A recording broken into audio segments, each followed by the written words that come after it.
પ્રજાસત્તાક દિવસના આગલી સંધ્યાએ વિધિવત રીતે પદ્મ પુરસ્કાર જાહેર થતા હોય છે. 2026ના પદ્મ પુરસ્કારની જાહેરાત થઈ ચૂકી છે, જેમાં સાહિત્ય, શિક્ષા, સમાજ સેવા, ચિકિત્સા, કલા, જનકલ્યાણ ક્ષેત્રમાં યોગદાન આપનાર મહાનુભાવોના નામ સામેલ કરાયા છે. 5 મહાનુભાવોને પદ્મ વિભૂષણ, 13ને પદ્મભૂષણ અને 113ને પદ્મશ્રી પુરસ્કારથી સન્માનિત કરવામાં આવશે.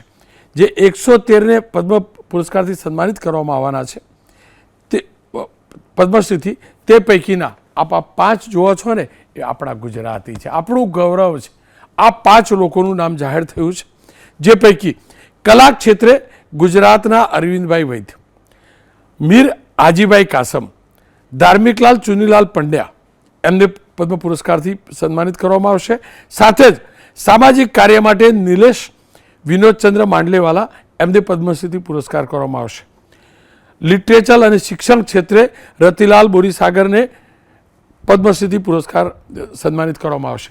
આ 5 પૈકીના 2 આપ તમામને જાણીને એ પણ ગર્વ થશે કે આપની ચેનલ એબીપી અસ્મિતા સન્માન પુરસ્કારની અંદર નિલેશ માંડલેવાલા અને એ જ રીતે રતિલાલ બોરીસાગરને પહેલાં સન્માનિત કરાઈ ચૂક્યા છે. આપ જોઈ શકો છો રતિલાલ કાકા, જેમનું અમે 2024માં સન્માન પુરસ્કારમાં આપ્યું હતું. એ જ રીતે 2022માં નિલેશભાઈને આપ્યું હતું.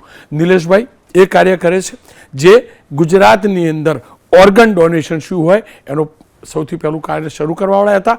અનેક લોકોને ઓર્ગન ડોનેશનની એમની મુહિમથી જીવ મળ્યા છે, તેમને હવે સન્માનિત કરાશે. દેશની સરકારનો આભાર.